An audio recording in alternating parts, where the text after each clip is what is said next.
Hey YouTube, here we are, Donnie Sinbad the Southern Man with the Aquaponics garden build at Sowles well service. You can see I got my longer cutoffs in here. Got to cut them each to 10 foot. Got them bricks stacked 10 foot apart. Cut the lid off the fish tank. That's going to be a lid. I'll put a piano hinge on it and be able to open and close it. I pressure washed all the tanks today. Got this one cleaned out. It's the fish tank. Got the holding tank off of the top of the dirt mound. Gonna have to, sorry about that. Gonna have to put it back up there. I got these two fittings here. This one here will be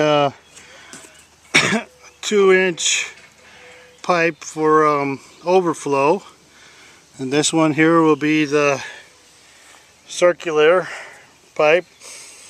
Help circulate the water from the bottom instead of the top. Pull the fish waste off. You can see I got the hole cut for the top of the fish tank. Put this pipe back up so I can flip it. You can see I got it all clean, mostly clean. Got to rinse her again. Nice big hole in there for I can get in and clean it and get to the fish. That hole, I don't know if you can see, is cut right about 390, in between 400 and 380. The big tank's upside down. I washed her. Got to have someone help me flip it. She's too big. And then I cleaned out the biofilters, and that black stuff is black rust, and the other stuff is iron, which won't hurt the fish any. And some of these tanks clean up really nice, and some of them don't. It all depends on how long they sat in the rust. Okay, this dirt here in front of the dirt box is from the sump hole. I'm gonna kind of landscape that so it keeps the water away from it. Same with the sump pit.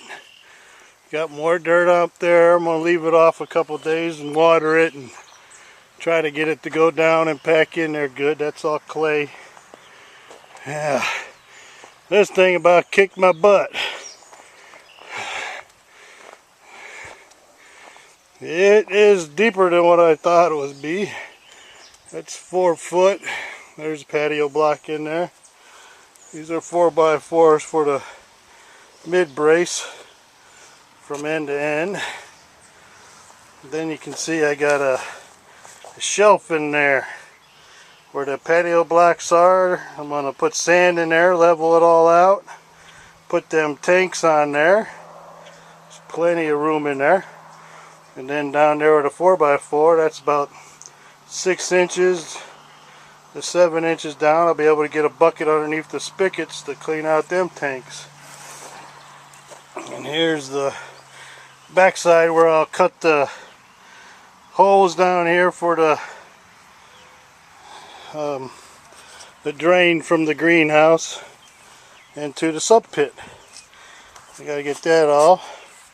And then from here, this very end where the ladder's at, hose will come out, go over here to the 1,000-gallon tank that's sitting on top of the dirt box.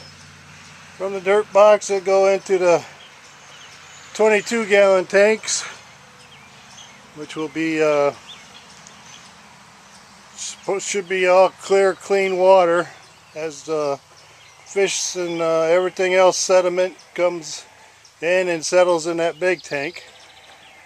Then to the 55-gallon tanks, then out to the system, down to NFT, all the way around into the fry tank, into a grow bed, into a fingerling tank, into a grow bed, and into the adult fish tank. Then from there it will drain out into the drain, the central drain where that board is. I don't know if you can see that board. That board is going to be the central drain right there. Come all the way up to here to this sump pump or sump pit, just on the other side of this pole, right into there. And then I'll have drains on here as well, and that drain will run the whole length of this greenhouse. And underneath over here will be the swimming pools. I have 3 swimming pools, and they'll slide halfway underneath this NFT pipe or a quarter away. So we're getting there. Had to tear everything apart, put more dirt in the dirt box, build the sub pit.